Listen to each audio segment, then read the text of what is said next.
we're back on another exciting episode of Starfleet So Hail, where we have a casual and informal conversation about Star Trek. And today we are focused on Star Trek, the animated series, the Counterclock Incident. And I'm so sad because it's the last episode of Star Trek, the animated series, and we've had all these discussions about the original series, and this ties in. I think of it as the 4.5 seasons of Star Trek: The Original Series.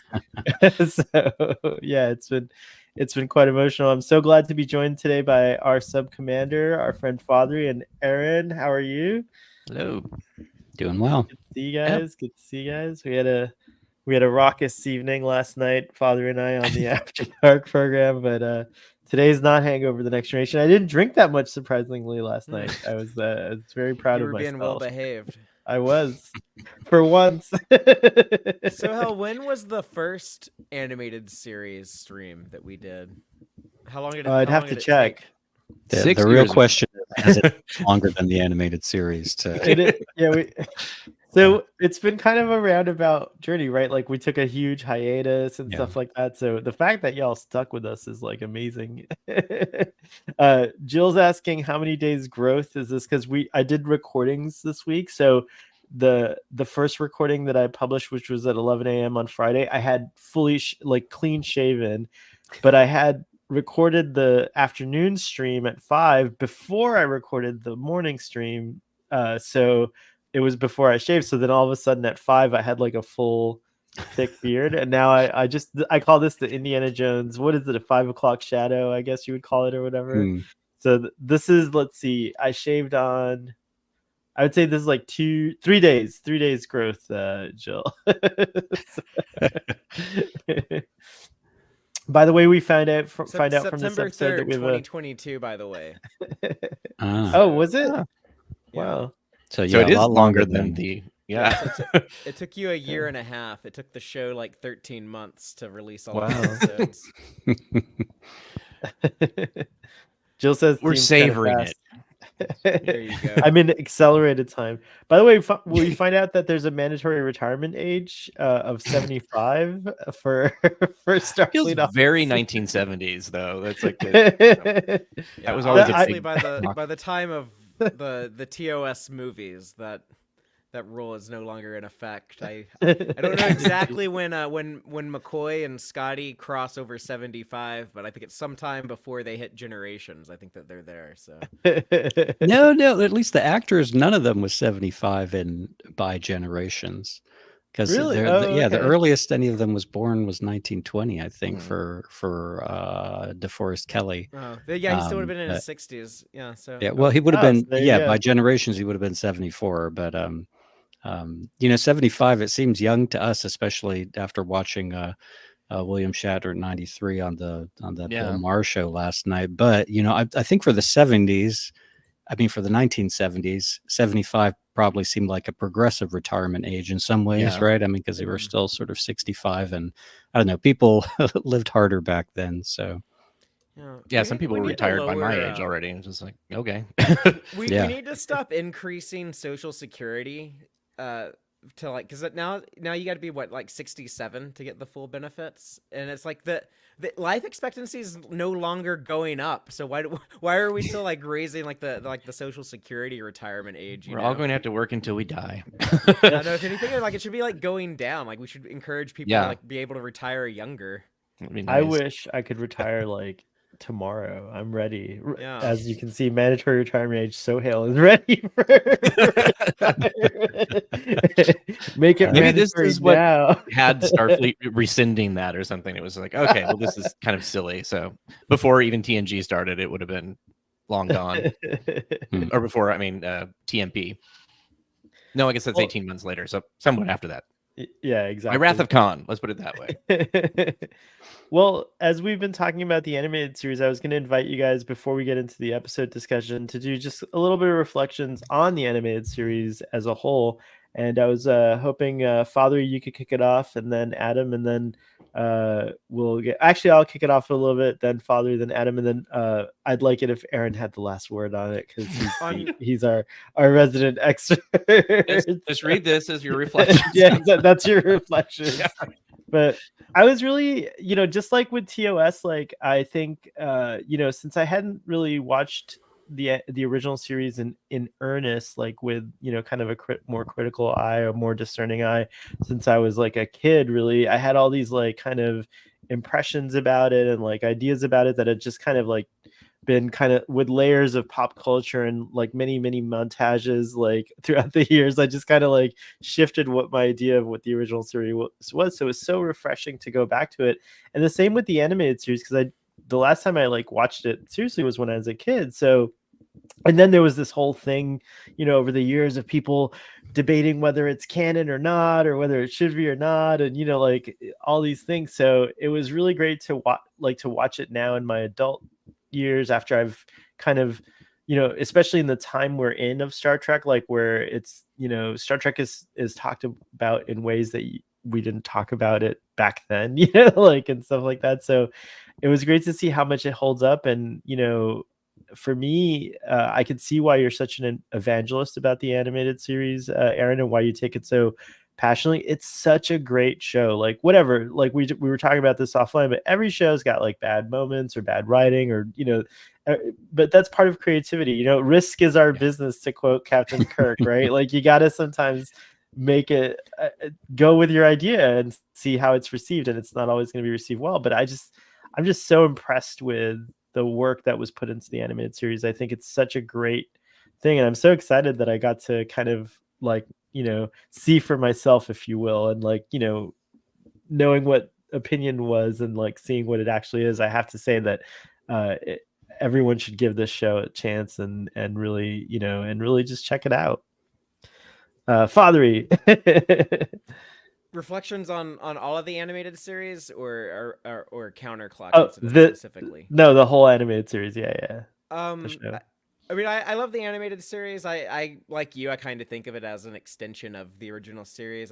Dorothy Fontana frequently, referred to it as a fourth season.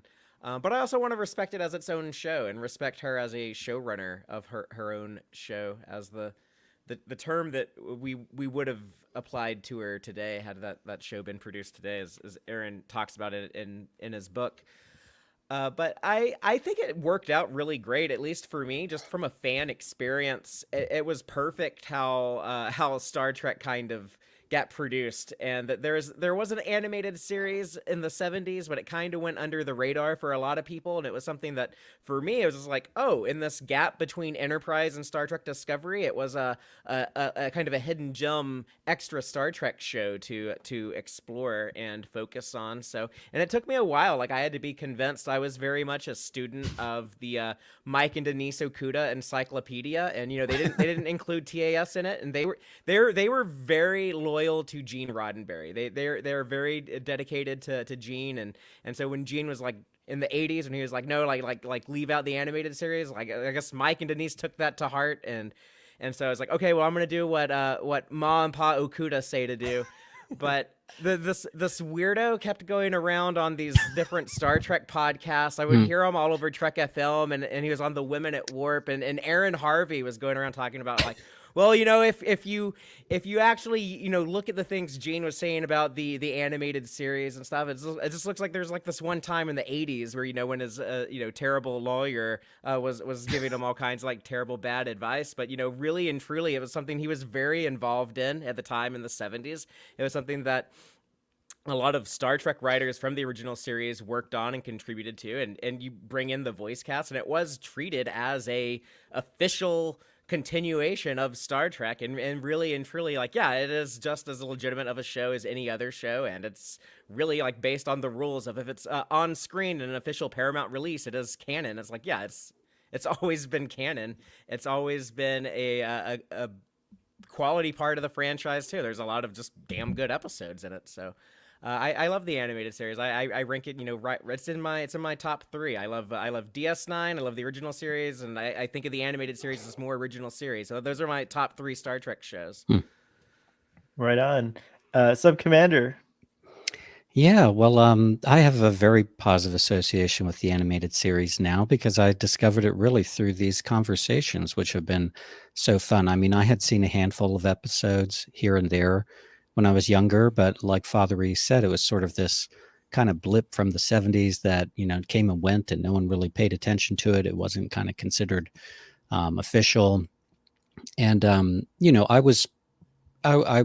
didn't really have any particular feelings about it, but it's been so fun for me to discover it and, you know, hear the performances from, you know, these actors that I'm so obsessed with or care so much about in this world.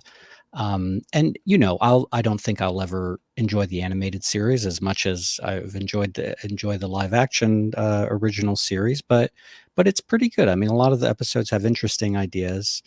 And, you know, I mean, the whole conversation about canon, I mean, it can be kind of a silly conversation, but in some ways it's not really a top down thing I mean, it can be a bottom up thing. And, you know, I think people who advocated for the show, like Aaron, and just the availability of it, which brings it to more people, you know, accept it as part of it. It's, you know, at some point it's just kind of canon by default. You know, I mean, I can understand at one point when it was just sort of like came and went and no one was aware of it, there was no reason to refer back to it. But now that, you know, more and more shows are referring to it and it's just kind of embedded, I mean, it's clearly part of the larger Star Trek universe. So yeah, so it's been a lot of fun for me and I appreciate having had the chance to discover it. Awesome. And Aaron? Yeah, there's just a lot of feelings tied up in all that. For me, it's because going back to when I was like in the 80s, it was also, you had to prove it existed at times because nobody's like, what do you mean? There's no Star Trek cartoon, you know, and you couldn't just go to IMDb or, you know, hop on the internet and show a clip of it or something like that. So let me pull out my phone and Google a picture, Star Trek animated series. Exactly. So, you know, when I found that out, and it's like I started watching on Nickelodeon as well. I mean, I watched it originally, but my kind of resurgence of that was on Nickelodeon.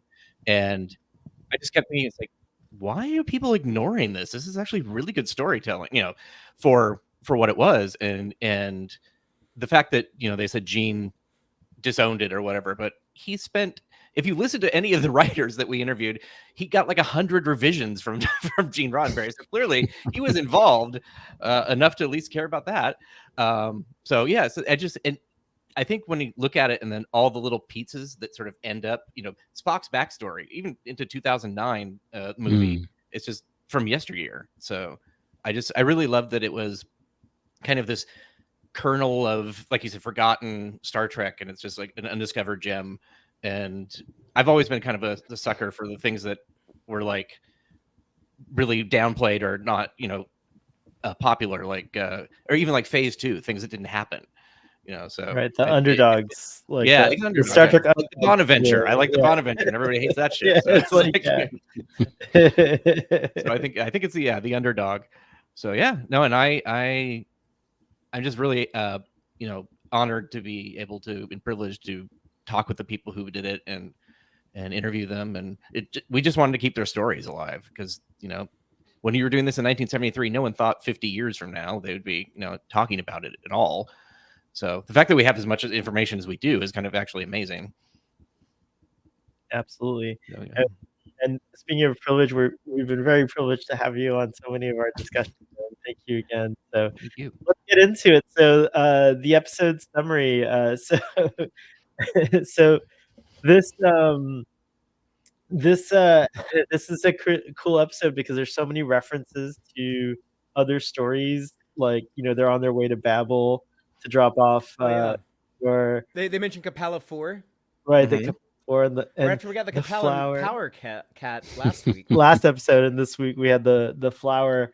So anyway, Commodore April. What's that? The Beta Niobe. Yeah, because that came from all our yesterdays. Exactly, we can't forget that. Jill. Yeah, that's really, for a final episode. There are actually a lot of callbacks to other episodes. That's kind of cool. And it kind of feels like a celebration of Star Trek in a way by recalling those episodes, which is pretty cool. What were you gonna say, Father? You could think of this as kind of the series finale of TOS, if you want to think of TAS as the fourth and final season. So maybe since we're having a lot of final seasons in Star Trek lately, that's kind of. Is that a reference? Does this episode reference every previous season of TOS? Because we have Friday's Child is in there, so that's what, season 2. Yes. Yeah. And then we have All Our Yesterdays is season 3. Season 3. Is there anything in there from season 1? Well, only sort of, in a vague way, the presence of Robert April himself, right? Yeah. I mean, just that it was the original. It was Beta Niobe. Was that not? Am I thinking of the? They also mentioned the Minarans in this. Is Beta Niobe the one from the Empath or the one from?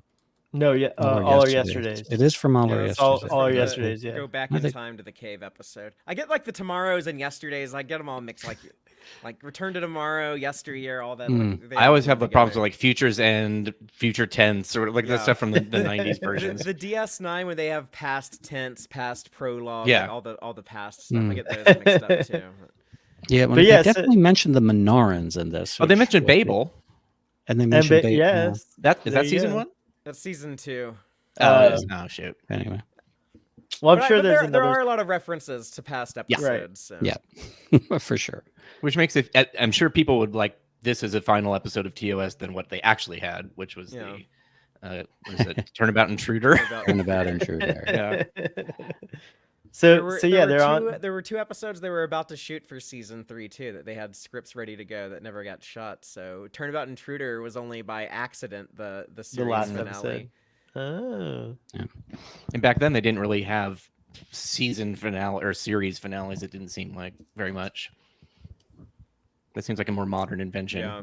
That's like shows just stopped. Something like I guess like MASH and Cheers made like a really big deal about doing it, so it kind of got mainstream after that. But it's pretty rare to have a notable final episode before those. So the Enterprise is on a special mission, taking her very first captain, who was there at the San Francisco Naval Yards, watching her component units get put together, who considers her like his child, on the Enterprise, being taken to his ceremonious mandatory retirement, and to honor him for all his service. He seems like a really cool guy. We just get a little glimpse of him. This is the first time we're ever meeting Captain April, and I don't even know if he was referenced before this, right? No, right? He was just kind of like, this is the first time we'll meet him again. Fred created him essentially, and the name was mentioned as a possible captain of the Yorktown, I think, when it was back early version. So he just pulled that name out and made that, because he said they never said that it wasn't a captain before Pike, so they didn't say he was the first captain. So I'm gonna throw a captain in there. Yeah, I like that. Kind of cool that he created that character. And then we also find out that his wife, Sarah April, was the first Starfleet medical officer on a warp-capable ship, and that makes me wonder, like, when was she flying around? Because, like, I was thinking about this. Phlox is technically not a Starfleet officer, right? So he wouldn't have been the first officer on a warp-capable ship. There could have been a Starfleet officer on the other ships, though, on like the Columbia and Right. So she was among those people, I guess. Could that have been when she's talking? I think it's just kind of like a Bonaventure thing where that doesn't mean what you think it means. Like for Star Trek Adventures, we retconned it to be that she's just has a really dry wit, and she's like, "Oh, I was the first person to have be on a warp capable ship. Like, look how old I am." And it's just like she's just kidding and playing around. We had her like she pranks her new nurses every time they come in or something like that. So maybe it's that could be okay. That works just as well as anything else, I guess. So. I mean, she could be an older woman. We don't know her age. We only know that. Maybe she's Captain a Lanthanite. April. Who knows? And she could be a Lanthanite. Who knows? Oh, I love that. Ooh, I love that. Yeah. Why do we assume that everyone who looks like a human in Star Trek is human? Like, there's a bunch of aliens that look human. So. Yeah. Okay. Very good. Anyway, so they're being taken to Babel to honor Captain April. He's reflecting on his time as a captain and his career in Starfleet, and he thinks it's a pretty good one. We'll meet him again and get really into him in Strange New Worlds, which I really love. And I don't know about you guys, but I kind of see Adrian Holmes now simultaneously in this role, which is crazy and a weird thing. But hey, Star Trek's crazy and weird, so why not? Weird is part of the job. Weird is part of the job. It's true. He's gonna get demoted at some point from Admiral down to Commodore. Yeah, maybe it's like that's an interesting thing too. Even though a Commodore is a sort of admiral, right? Like it's a rank of it's a kind of admiral-ish thing. Kind of admiral, yeah. I think it was. But anyways, anyway, it does. I mean, I think a Commodore, at least in the real world naval history, it's like a captain who's just temporarily elevated to commanding a number of ships, not just his own, but it wasn't like an actual sort of like permanent kind of rank. But I may be wrong about that. Anyway, there's a lot of Commodores in Star Trek now, especially in the next generation. Like it seems like, actually, go ahead. TOS person that I'm showing for the first time, she was like, I can't remember what episode we were on. Maybe it was it was the Matt Decker one, but she was like, oh no, not another Commodore. Yeah. Oh, Jill's asking if the Commodore could be an honorary rank of retirement since he went into the diplomatic corps. Sometimes it is treated as like an honorary thing. Like I think it kind of made sense for Geordi to be a Commodore as like the guy in command of the Fleet Museum, like something like that. Interesting. Very cool. Well, on the way to Babel, they are going to stop by this nebula. I keep stumbling over. It's the what is it? The Beta Niobe Nova. I can't say that 3 times. Beta Niobe Nova. Or he says Beta at some point. Is that forget, a real whatever. star? It sounds like it could be. I think it probably is. I think, yeah. It does sound like it could be. Weren't those Beta Niobians in Picard the guys with the scent glands, the reptilian looking? What were they? Beta something. They were Beta something. I forget what it was, but maybe it wasn't Niobians. But anyways, before this summary becomes an hour like Jill predicted, they decide to. I promise the end of it. This will be quick. They decide to pass by this Nova, and even April's like kind of reflecting on it, like, oh, you were there, Jim, when it first started to go Nova, and he's like, yeah.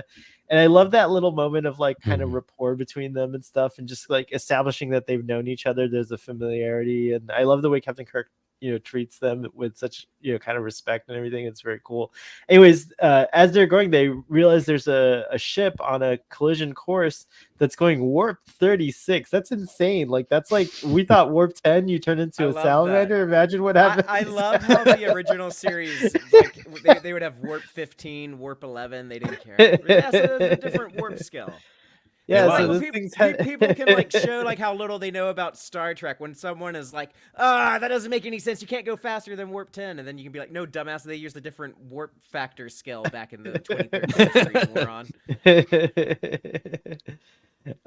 And so then this ship is on a collision course, but they move out of the way. But then they find out, it's actually headed for the Nova.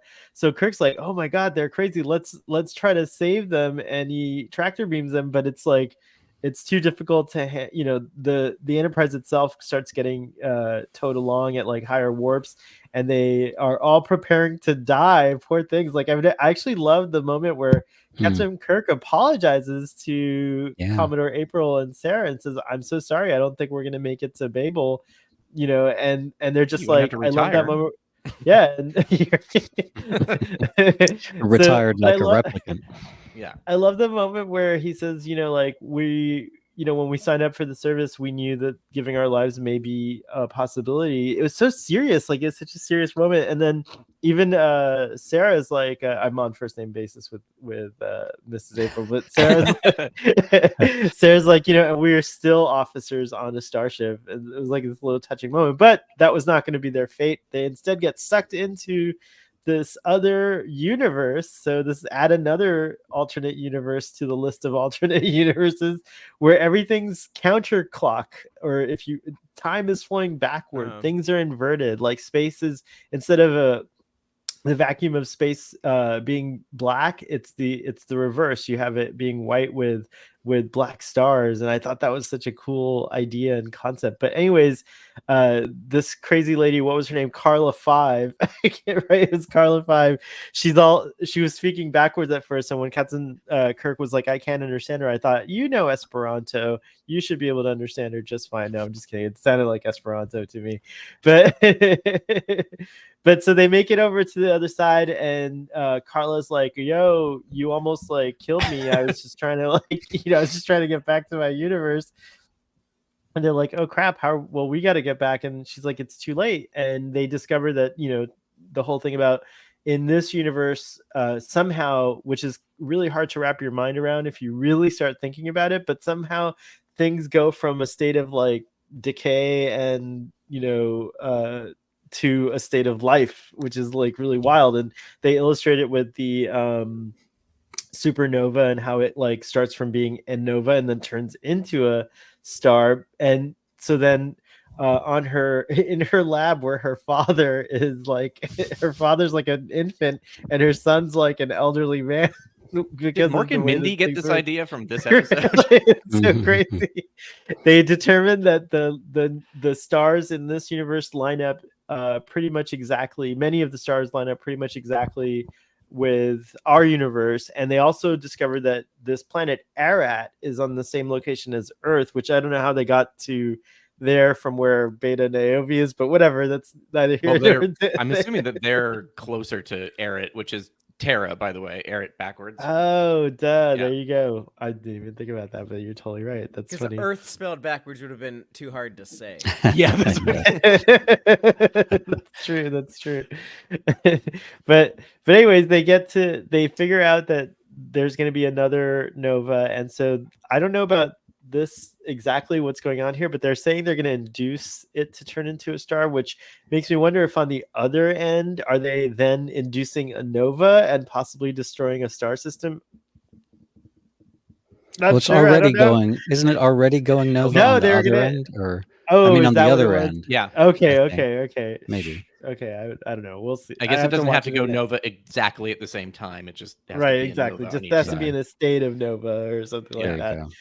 But they figure it out, but as they're going through, all of a sudden, they're starting to age like really de-age really rapidly, and so the crew are actually starting to forget their roles as they get younger. And it was very cool to see them all turn into like teenagers and then into babies. And it was really funny to hear the voice actors doing like prepubescent or puberty type voices, like with cracking voices and stuff like that. Anyways, just because of their sheer age, Robert and Sarah end up being the only ones that are like still in command of and can know what to do on a starship, because everyone else ages to infant, but when they were infants, these guys are in their 20s, I guess, or 30s. Yeah, except for Spock. So yeah, Vulcans are a little weird. They age a little differently, I guess. So, but anyways, they save the day. They get back through, and they realize that you can use another cool concept that I think was like a little bit ahead of its time for Star Trek, or like that people didn't realize that came from the animated series, the whole idea of the transporter being used to like bring them back to their previous state, because it has a memory of their bio pattern. And so that's awesome that that was like twice. Yeah, it's super cool.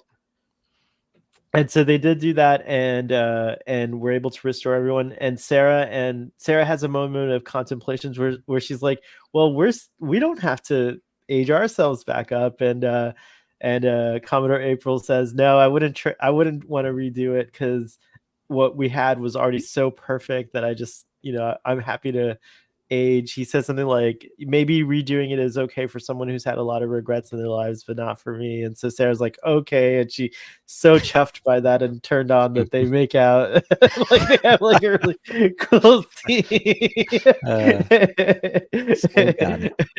And then guys, sorry, make it show for a second. Someone's knocking at the door. Father, finish up my summary and start the show.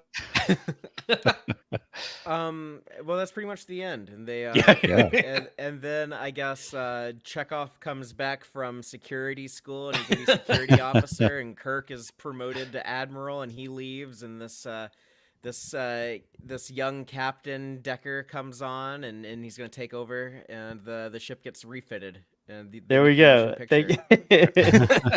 All right, so that was my episode summary. Thanks for sitting through that. You can tell when I really like an episode, I really want to do an episode. Yeah, we could have just talked about it as you described it. But yeah, we kind of did. I was glad we that's the whole point of this casual, informal discussion. Let's talk about it in reverse. Say all that stuff. Oh my gosh, that's great. I know Stardate don't mean anything, but yeah. I thought this was interesting. So I just marked it because it's the last start date of TAS. So 6770.3. I know some. Go ahead. if you watch season 2 or TAS and season 1 and 2, it does start out where it's kind of it goes from 4 to 5, so it's like the 5-year mission. And then at the very end, they said there's no reason why the last couple things couldn't have been they're on their way back. They're not in the 5-year mission, but they're still traveling. So that's what it was 4, 5, 6. Like the numbers in the front were supposed to be the year of the mission. And it works cool. Up to that point. Yeah. That was cool. It's a guess, obviously, but it works up to that point. Let me put myself over here. Okay, there we go. So counterclock incident. So here's the here's the bridge and Robert April. It's really interesting. You know, with this Star Trek Origins movie coming up and watching this episode, I know we talked about this Father last night, and I know you want the Romulan War, but I'm really convinced that like the origins of the Enterprise, like the first missions, like Robert April might make for a good movie. Like, but you want to bring all new characters because Star Trek 09, it can't be a prequel to Star Trek 09 then, because we see the launch of that Enterprise in Star Trek 09 under the command of Pike. Oh, you're totally It doesn't have right. to be that universe, though, does it? No, it doesn't have to be. They're saying it takes place decades before Star Trek 09, so I think it'll actually be something that they treat as a Prime and Kelvin prequel. They'll just say it's before the Divergence is my guess. But I think it'll be something that they can use as like a prequel to either or. So I don't think it's going to be Robert April because of that. Oh, okay. Well, what do y'all think of Commodore April? Well, I mean, it was fun to see. I mean, I hadn't seen this episode, but I was aware that the name Robert April was, one of the first names considered for the captain of the Enterprise from my, Making of Star Trek book and things like that. And, I think his name lasted longer than the Yorktown, which was the original name of the Enterprise. They changed that to the Enterprise, but still, I think in the early drafts, maybe not of the script, but the story outlines for the Cage, I think it was still Robert April. And I distinctly remember, memos where there's just tons of names under consideration for the captain. I mean, it's funny how much thought you put into something like that. But, I liked his sort of wistfulness. I mean, he's obviously still kind of rugged and venerable at the age of 75, but not wanting to, accepting his fate, but not, he's going to follow the rules, but he still feels like he has more to offer. And he's got that kind of rugged square jaw, and he looks great in the dress uniform there with all the tangrams on it. So yeah, I liked his kind of an Anderson Cooper. He is it. Mario Castaneda in the audience said April looks like an old Ray Spannon. Yes, yeah, from Johnny Quest. Yeah, that's great. So yeah, very cool. And Art says awesome Trek history. Why can't a diplomat be 76? It's dumb. Yeah, it's an interesting thing to talk about, because in like mandatory retirement or forced retirement, I will say just that there are times where it's very frustrating. There are times where like you definitely want the wisdom and of like the elder generation, and you definitely want it, but there are times where I think also it can get in the way. As we age, we start to have like we're just a little slower and like things like that. So sometimes it can be a hindrance more than it is like a benefit, if you will. And we see that a lot in, I guess, politics and stuff like that with some of these. Or maybe he came from a really big generation, like they were the boomers of their time. It's like, we need these jobs, guy. We're stuck here, and as lieutenants, all the millennials or whatever. Like, what? That's a really great. You guys point. retire so we can, advance our careers. The Gen X generation that has it the worst, because there's so many boomers and there's so many millennials, and what we're seeing now is it's going to be a big handoff from the boomer generation to the millennial generation, and like the Gen Xers just never get to be in command of anything. But that's as a representative of the Gen Xers, I kind of like that. Yeah, I know. This is the same thing. We're fine. Just stay out of the conversation. Was Obama a Gen Xer, or was he late boomer? I don't know. Obama, was he? I don't know. I think he's the late boomer. Well, how old is he? Yeah. Let's look him up.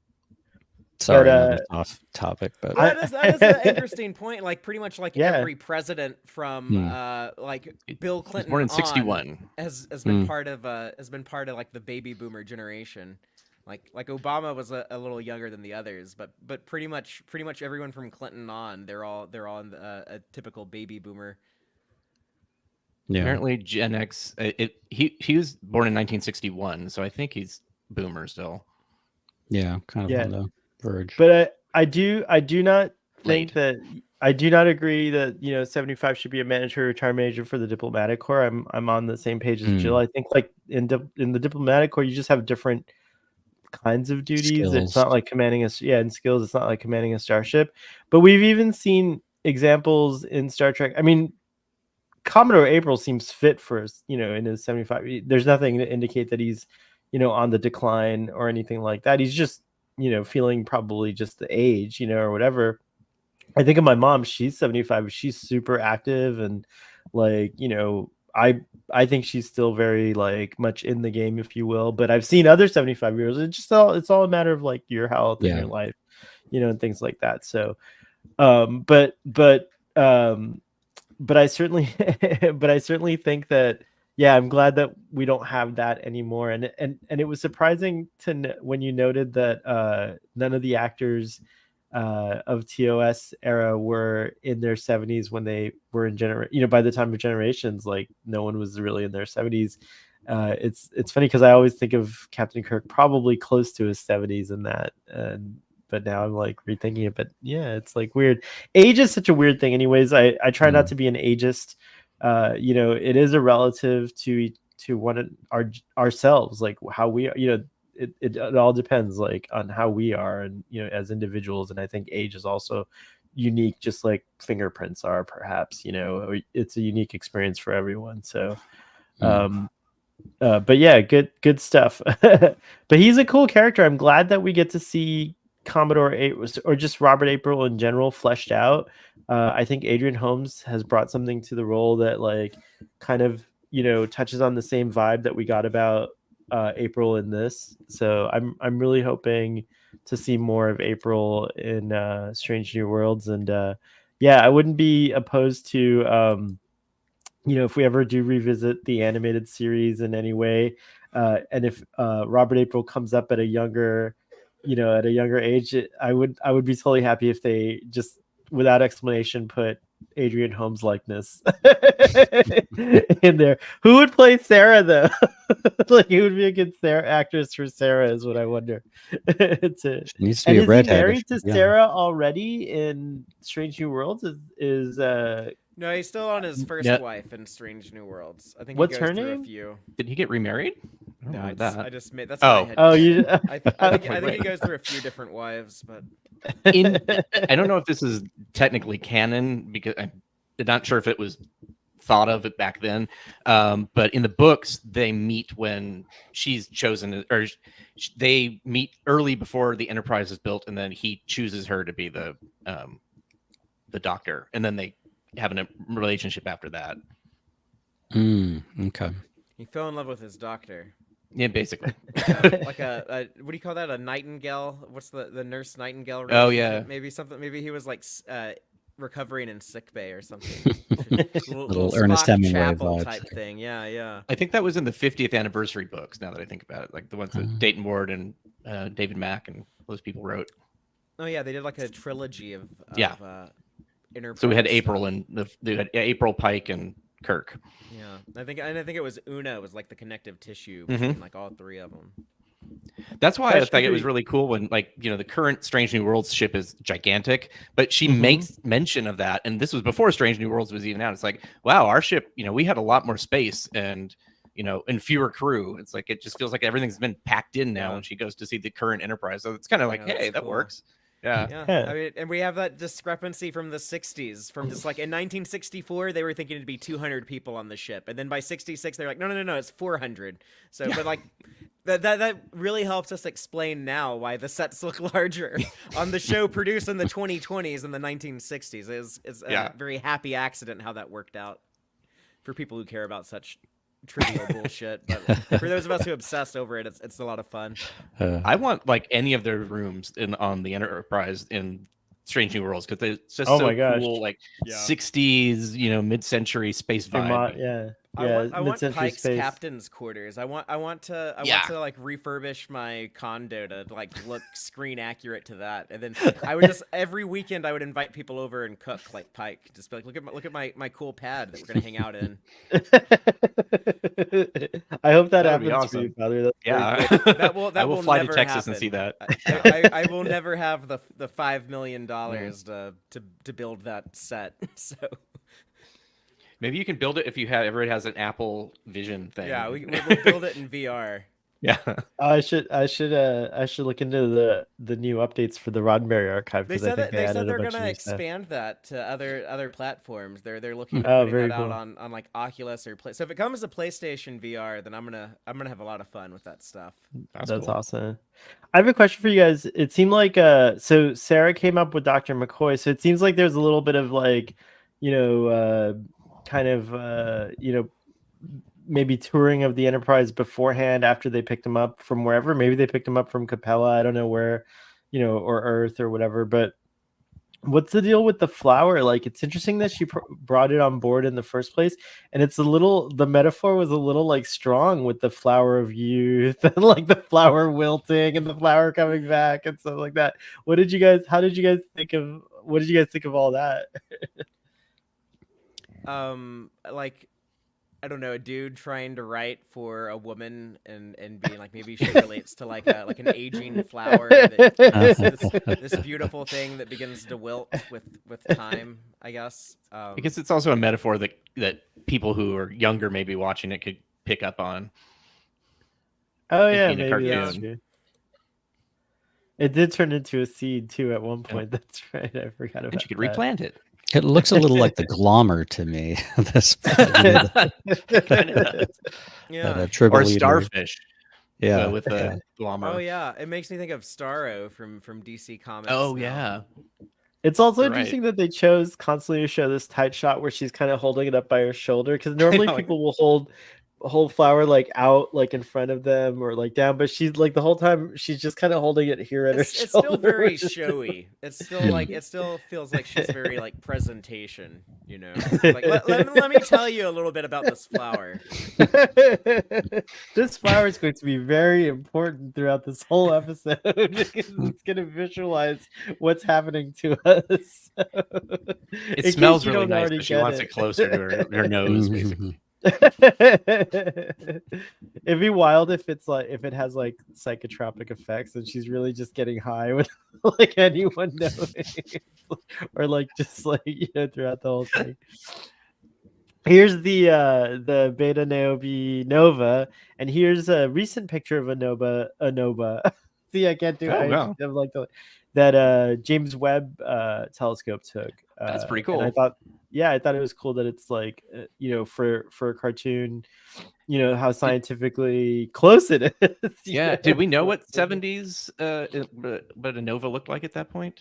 Probably. I believe so. I believe there were already large telescopes. I don't know if we had satellite telescopes at the time, but I know we had like a lot of radio telescope imagery, and as well as possibly like optical imagery as well. So yeah, definitely we had what they used as I wonder what image they used as a reference or something, because if it's that accurate, then probably they looked at something. They had to have looked at, maybe it was Beta Niobe. I don't know. I should have. No, I looked it up. I can't find it as a real star. I don't think it's real. Okay. But yeah, I thought that was really neat to see. That's one of the things about Star Trek, even all the concepts of time flowing in this and stuff like that, even if they don't really, as Neil deGrasse Tyson, no, it was Carl Sagan who said the universe has no obligation to make sense to us. Who said that? I forget what it was, but it's a great quote. It was, I think it was Carl Sagan. I said that in second grade in Mrs. Camp's class. Sure you did. And here's Carla 7, an Earthling from another universe, an Eratling. We wondered if she was from the same universe that Lazarus was from. Oh. That's what I wondered too. I was like curious about that. If it's like the anti. When I did my old podcast, we wrote a sequel to Lazarus as an animated episode where he comes back and they have to go back and they reconnect with her, and yeah. Yeah, I remember that. I remember the idea of seeing like Lazarus's ship like in action in the animated series. Like that's so easy. I to, drew like, that. Picture that. Like yeah. Okay, that's why I can picture it then, because it's like that would make sense. Like that design flying around in 70s filmation animation. Yeah, style. totally. It seems like it was asking to be in this episode. 100%. That was my first thought when we went into because of the effect that they used during the Lazarus fight of things going, negative. That was my immediate first thought about this universe was, where's Lazarus, or is this although he didn't speak backwards when he was in our universe in that episode the way this gal does, but oh yeah, that's true. And it definitely wasn't the same planet, because if it's sort of the reverse planet from Earth, they were not over Earth, but it could have been the same universe. I don't know. That's really Or again, apparently these multi-dimensional things, they can the way the multiverse works. As far as one of my favorite theories is that there's many.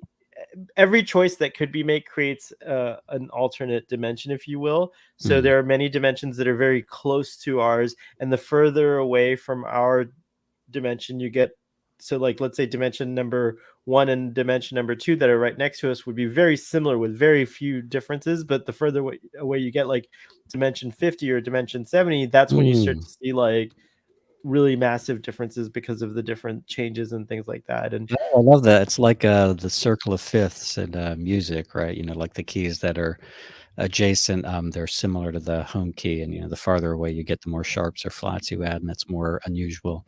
That's interesting. I like that.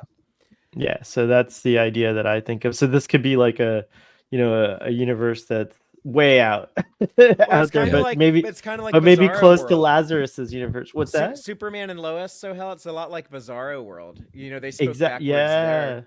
Yeah, it's a good point. That's I sent you the picture of the thing that we drew, the Lazarus ship on. Let me pull it Facebook. up. Yeah. Okay, cool. I'll check it out and pull it up here. But yeah, any other thoughts on the scene with the Nova guys? Well, one interesting thing about the name, I always love when they use a name that's like a Greek name or something from mythology. I knew Niobe. I remember there's some myth with this is a human woman who was bragging about how many kids she could have, more than Apollo and Artemis, and they proceed to kill all her kids for being too boastful. But apparently Amphion was the name of her husband. So, there's kind of like that switch there. It's Beta Niobe in our universe, and then Amphion in the other universe. So nice. That was kind of cool that they thought about that. That is really cool. You want to mention the thing about Shazam with Carl Ford? Let me pull that up right now. So here we go. Let me pull up Mr. Well, so I'll explain. Carl Ford, when we were going through a bunch of stuff that Bob gave us for the book, we found this photo negative, and couldn't figure out exactly what it was. So I put it on the scanner and scanned it and reversed it. And it was like Shazam. And we're why is this in here? He worked it's filmation, but he didn't do anything in the live action. And then we realized, he looks almost exactly like Mentor. I mean, Mentor looks almost exactly like Carl Ford. So we asked him, and he said, I probably use that as a body reference.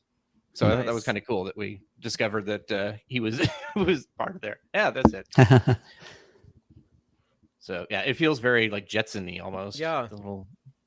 Yeah, totally. That's a great. Better now. I like that. I guess the Jetsons would have existed in '66, right? So maybe that inspired the Lazarus. Yeah. Ship. Oh yeah, it could. When did the Jetsons began in '63? Yeah. 63. Okay. It's been a while, or at that point. Cool. But yeah, so the negative universe, the Carl Ford thing is that was kind of fun to discover. I don't think it made it into the book because we couldn't 100% verify it. So That's Rich was very like using like real, like what am I trying to say? Like journalistic kind of thing, or if you can't find two sources for it, you can't put it in there because you can't prove it, sort of a thing. I like that. This whole aging backward, this curious case of Benjamin Button thing, that it doesn't really withstand a lot of scrutiny, but it's interesting, and I think it makes the episode kind of fun. But if you're trying to like visualize, so how did they get born? Oh yeah, it doesn't exactly? make sense if you poke at it. It's like how could language work like that? Like how could you have like how could you have the answer before the question? It's like our sentences wouldn't be able to form this way. But it's a fun sci-fi concept. I like it wouldn't work in our universe. Yeah, it wouldn't work in our universe.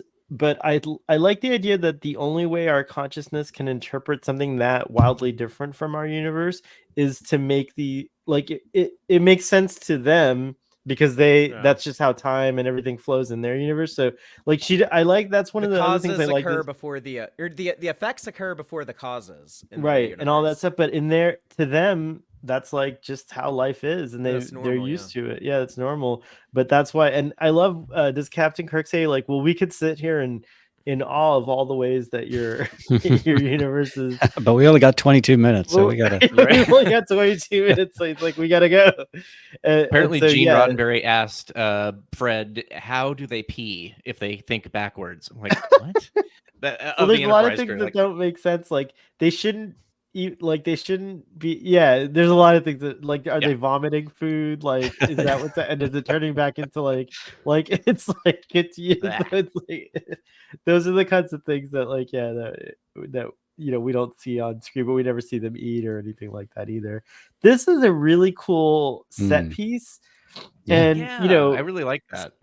Star Wars is known for having these gigantic tables, like we need a giant table like that, and then we all stand around it in the room, and then have like the camera angled down like that, and we just do this show like that, and just have all the graphics here on the table. Wouldn't that be a rad role-playing game, like an RPG table like that? Like, could you imagine the things you could do with that? Yeah. Like, that would be for awesome Star Trek Adventures. Yeah. Yeah, just playing a game of checkers on that would be pretty awesome. Well, it reminds me of those like war games tables where you need where you have the little pieces representing the armies, but you need the stick to move them around because no one can reach to the middle of this table. That's 100%. No, I like the design of it. I'm surprised we haven't seen something like this. I do think it's funny that like they seem to be able to travel, because the point that you see there, the bright, like the kind of starburst there, that's Beta Niobe, and then Earth is the little dot, the red dot. We now have, later on at some point we got quadrants, I guess, and there's the alpha, beta, gamma, delta quadrant. But here it doesn't look like it's hard to go, like if Earth is in the alpha quadrant, right, like right on the edge, then we're probably looking at a gamma quadrant, Beta Niobe, like possibly, or like a delta quadrant thing. But back then they didn't have any of delta. I think gamma would be up to the left if I'm remembering the star chart properly. But yeah, I thought that was interesting of how like the distances don't really correlate with what we later found. And I wonder if that has to do with, because we've been slowly kind of figuring out how big the universe really is. And I wonder, going back to 70s cosmological theories and stuff like that, like what they actually thought, like, these distances were at the time. They say it's 200,000 light years now, but all my life they said the galaxy was 100,000 light years, but now they're like, no, it's probably closer to 200,000. Like, well, that's a pretty big, margin to go from 100 to 200. Like, but it's still faster than or bigger than they could have taken in that time period. Like even so. I always like the David Gerald definition of a quadrant from World of Star Trek. Before any of this stuff was really defined, it was all loosey-goosey. It was just an asterisk to a footnote, and he said quadrant, a large, big space, 1/4 of a larger, bigger space. That's it. There's a lot of times they're saying quadrant in the original series or animated series, but I think they mean sector, so I just kind of pretend that's what they said was sector. That makes more sense. And here the Look how de-aging. I know they're all very cute. Yeah, I love that they took the time to draw this and show us the younger faces.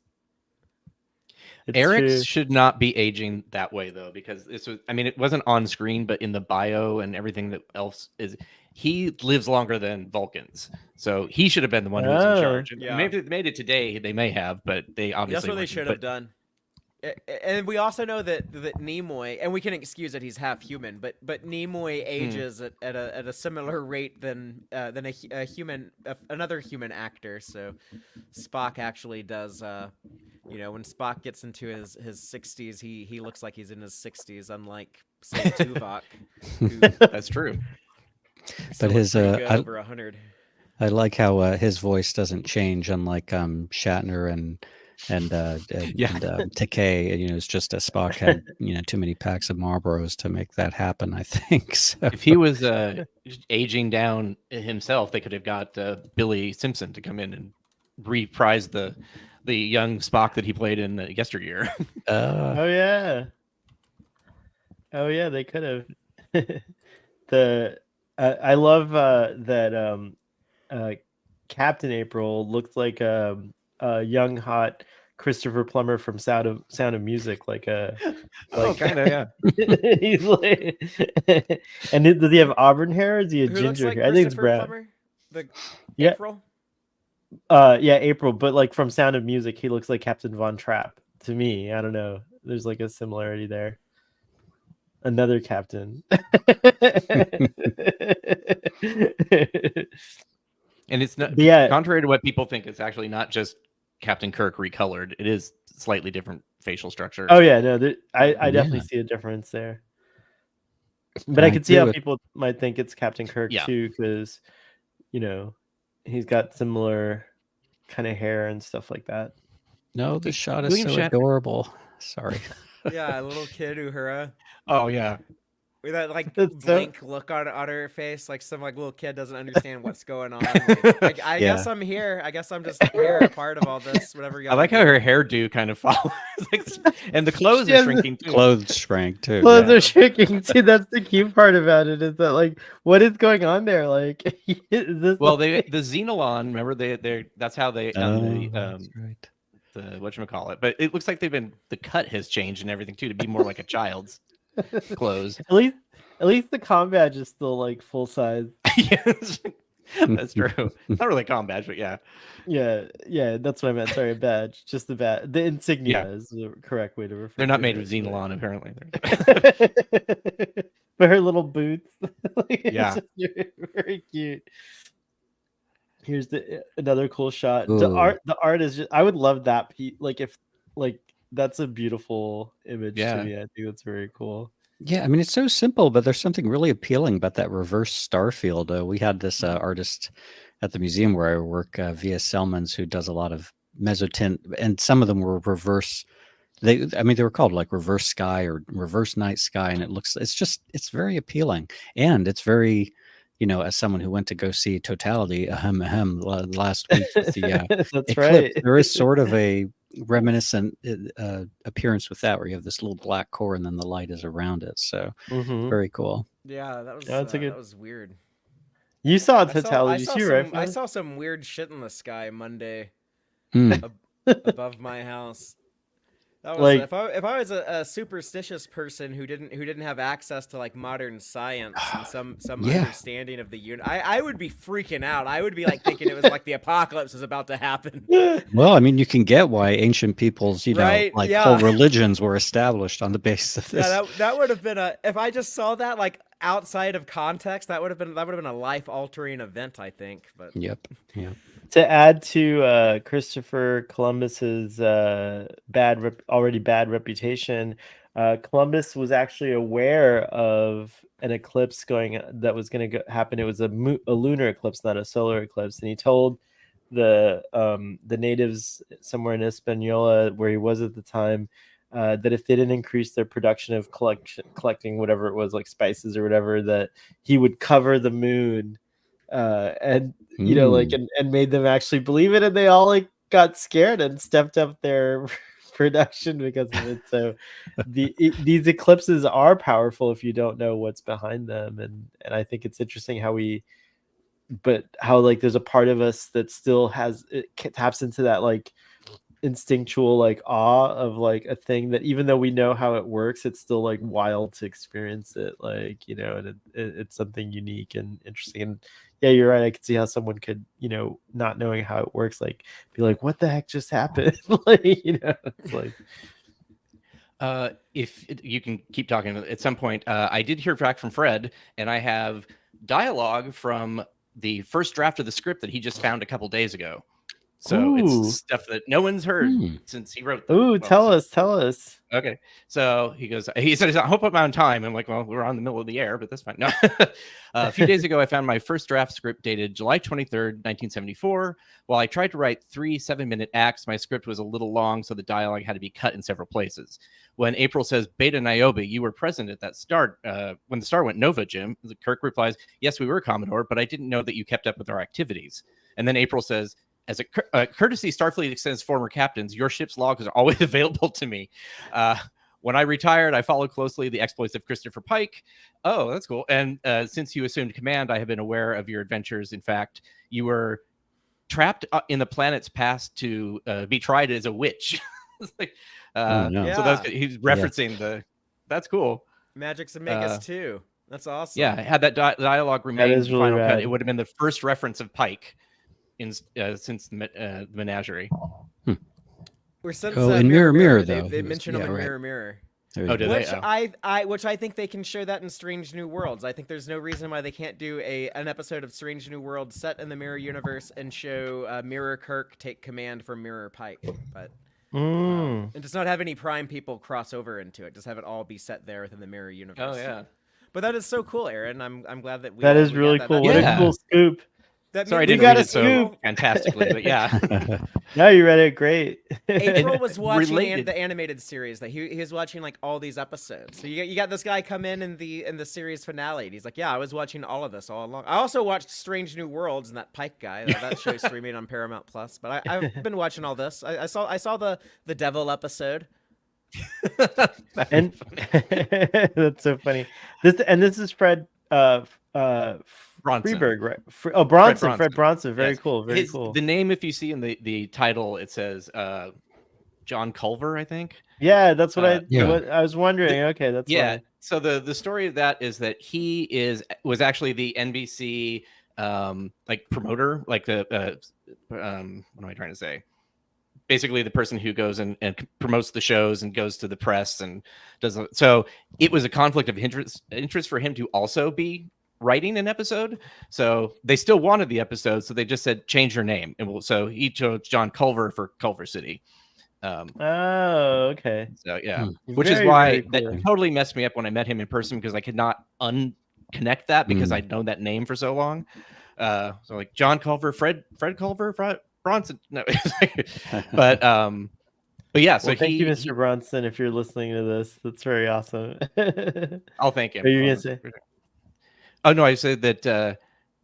So he, the really great thing about what he did is he promoted it as if it was a regular Star Trek.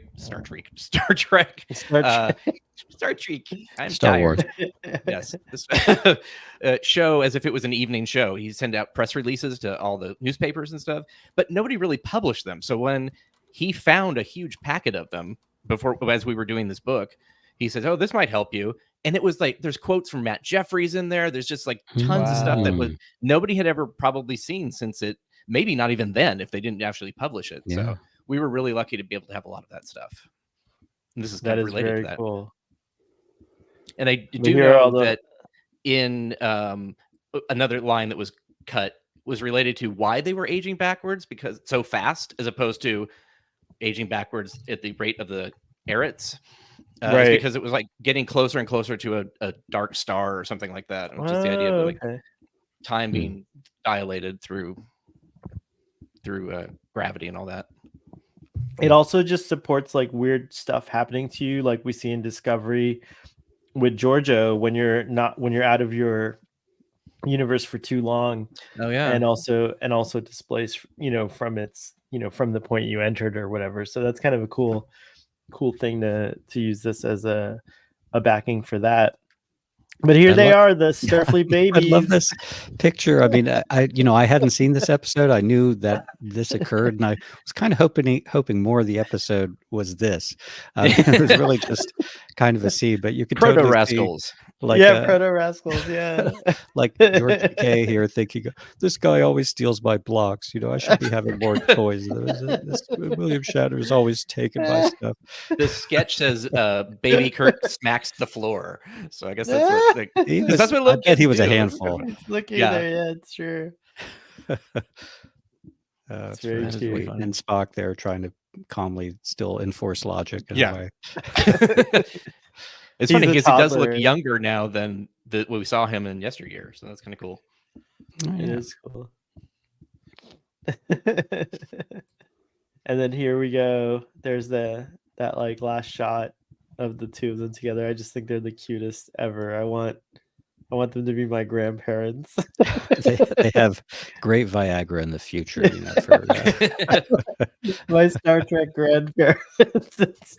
Well, and I mean, I love this. I know it, hypothetically, maybe I don't agree with it, but I do like the message being part of TOS, and that, you can't have paradise. You got to work for things, you can't, just the idea of this opportunity to relive your life is kind of, I don't know. It's like, you need to just suck it up and have the life that you had. I mean, he had a fulfilling life, but it's sort of, I don't know if I personally agree with all that, but it kind of fits with TOS somehow. It fits with the themes you hear a lot in it.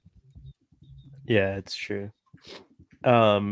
Anyways, I noted the last line here about, her saying, Sarah saying something about, that this gave us all a second life, if you will, and a second chance, because we got to kind of experience this, and like this flower is the evidence of it, reblooming at the end of this and everything like that. And I just thought that's really cool. And well, Star Trek animation did have a second life many, many years later. Bye, Father. We'll see you in the Discord.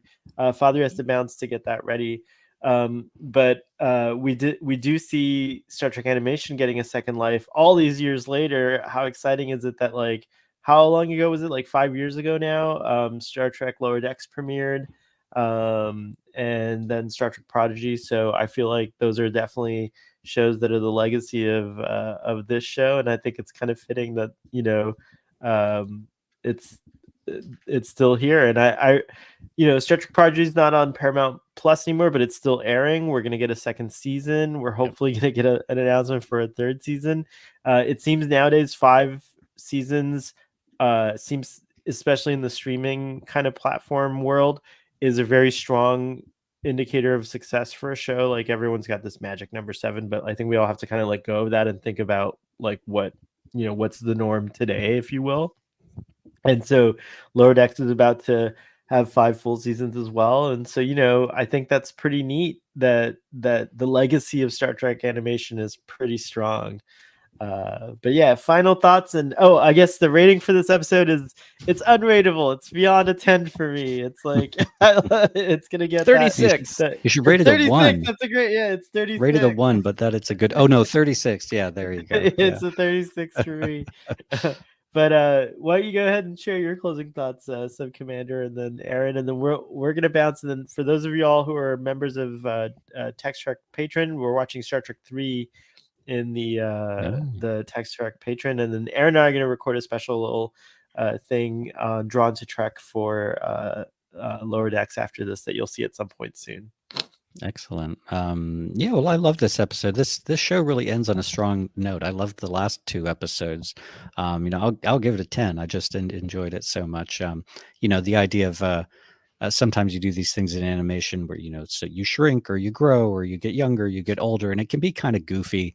It's always a little bit goofy, but they handled it very well in this episode. I mean, it felt serious. It never felt silly. And, I just loved the references to, the early ideas of Trek, and then some of the, the other episodes. So, I enjoyed it quite a bit. And what would be your nonsensical rating for this one? Oh, yeah. Well, no, did I say 10? Yeah, I'll give it a 10. Oh, you did say 10. Nice. Very cool. Well, I'll give it a 10.00 because the only thing I didn't like was Spock so often was using like hundredths of a decimal point for seconds in this episode. Maybe he does that a lot, but it's like, wouldn't, just the variation in how you said that word already mess up the number you were planning to say at the end of it? So anyway, but no, it was good. I loved it. Cool. Giving like the negative review, like a 1 is a positive. I like that. What about you, Aaron? So I guess I'll give it a 1 then. Yeah, nice. It's funny. I have actually, just from this conversation, more appreciation for it than I kind of did before. Just like pointing out that, like, oh, there are all these references to older, like, it does feel more like a series end than it did before, by kind of taking that into consideration, and sort of this, honoring of old Star Trek at the time, way back in those 4 other seasons, or 3 other seasons. So yeah, I really like it. Very cool. Well, gentlemen, thank you so much for joining me. This is so bittersweet. There's a lot of announcements of shows ending, and we're doing an ending to a series discussion. This is the biggest announcement of all of them. Yeah, it's true. It's true. But you're not going away. You're just the end of the series is, right? Yeah, no, but it's also kind of a point of celebration because we've finished a full discussion of the original series and Star Trek Next Generation, Star Trek Picard, because it's completed, and now Star Trek the Animated Series. Get ready, guys, because now we're skipping back to the TNG era, and we're going to be doing episode discussions of Star Trek Deep Space Nine. So get ready for another 5 years of discussions, or however long it takes us to get through 7 seasons of Deep Space Nine. I think it's July something. If you start watching one episode every day, you will hit the episode where they come to 2024 on that day, on September 1st. Oh, is that right? I want to say July 5th, but I'd have to go look. You have to watch one episode every day. Father wants me to be ambitious, and when the episode of DS9 where Voyager started airing, we then start also doing our Voyager discussion series. But I don't think I can handle all the streaming, at least like not now. So we'll see. I'm gonna try to be more focused, but I am looking forward to that. And you guys are, of course, welcome on those discussions. I don't know how much you like Deep Space Nine or not, but you're totally welcome. I played a Trill for a year or so. Oh, that's right, you did. You did indeed. That's right. So yeah, you're totally welcome.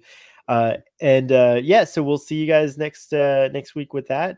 Thank you, everyone. Live long and prosper, and we will see you next time.